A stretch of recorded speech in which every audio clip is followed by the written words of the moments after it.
would you say, Professor Malu, the number of undecided, since it's growing, it's like open season na it's an opening for any third force that you think then can be a good, decent contender? Yes, kaya this early, I mean, when we hit, I think, second week of January, there were already talks. Sino yung mga flino-float? Nag-float na ng mga pangalan.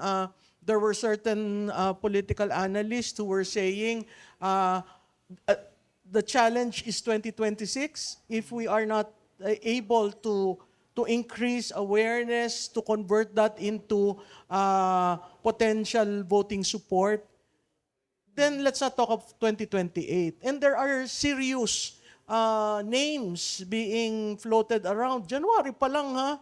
Hindi pa tapos ang Enero nandyan na. Because of that phenomenon. The unity team is divided as presented here. There is no Marcos Duterte. There is Marcos versus Duterte. And somewhere in between is a void that is huge for conversion. I see. Wow. That's why, Martin, ikaw, what do you think is the relevance or the importance of all of these survey data and public opinion research when it comes to the political narratives that are floating around? Na sinasabi nga ni Professor Malu, there's that big undecided vote na pwedeng kunin by any third force, not Marcos, not Duterte. What's the importance? Well, if I can proceed sa next slide, that can answer that question, Attorney Fred. Now, ito po yung medyo interesting po.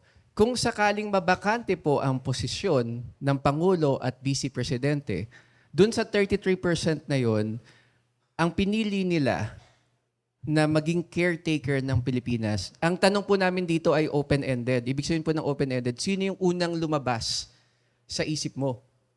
So, hindi siya guided. Walang listahan. Wala po.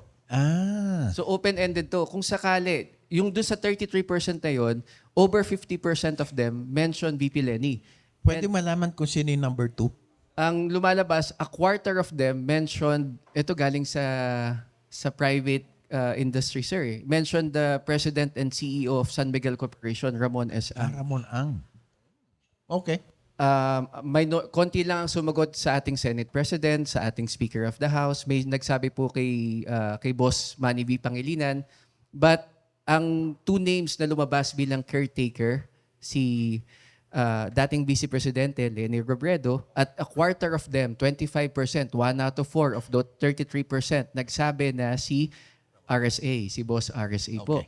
Okay. Ito, if I may add na lang, Attorney, yung nagsabi na VP Lenny, hindi sila nanggaling sa not only supporters of VP Lenny last 2022, even those who voted for the unit team mentioned VP Lenny. Now, that's interesting. And that supports yung sinabi din po, maganda po yung naging analysis ni Professor Malu, madaming undecided. And they don't know saan po sila camp lilipat. Pag may pumasok po ngayon na gaya po sabi ni Professor Malu, increasing awareness. Nakikita na po natin yan sa mga balita ngayon. May mga minsan, may nagde-declare na po na posibleng tumakbo. Once mag-increase yung awareness, and if it's shown, it's supported by data that the awareness increases over time, then it's really important to measure those trends, Attorney Fred. Kung makita natin, if there will be an effect ngayon sa public opinion and sa voter preference come 2028. And that will dictate the future of the country, of my kids, mga kamag-anak po natin. Any other results that you want to share? If I Kasi, may, go ahead and continue. last two slides na lang po, Sige, sige. if you can give me the opportunity, sir. Ngayon, individually naman po, kasi kanina, ano po siya, parang Venn diagram, pinag-combine lang natin. Ito po, individually, almost 7 out of 10 Filipinos support the impeachment of President Marcos. And this is driven by Visayas and Mindanao.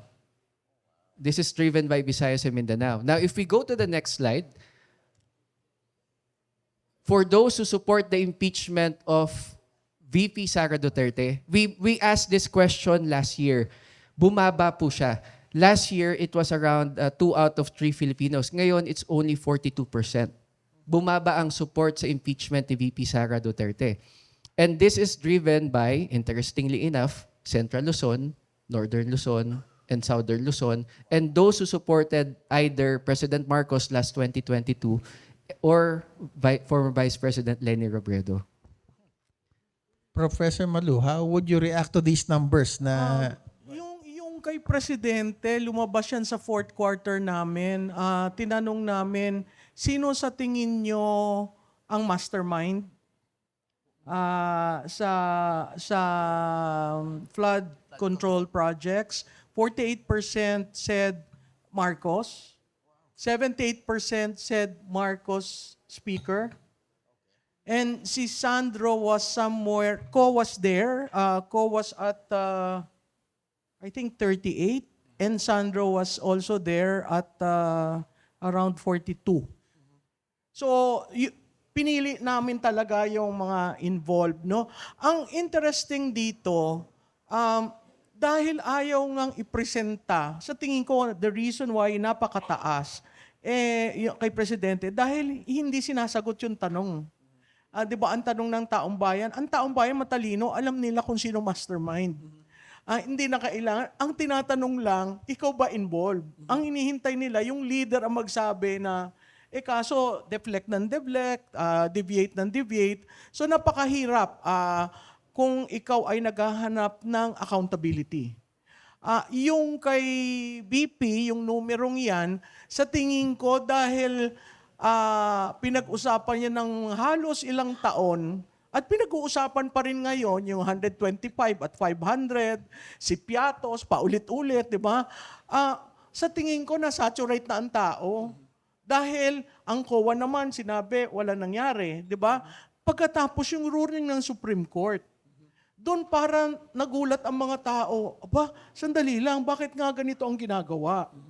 So, as far as people are concerned, probably the respondents are saying, wala sa tamang procedure.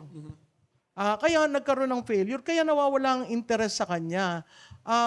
Doon lamang sa katanungan, interesting yung kay Leni Robredo dahil lumalabas, pinapaboran ang caretaker government.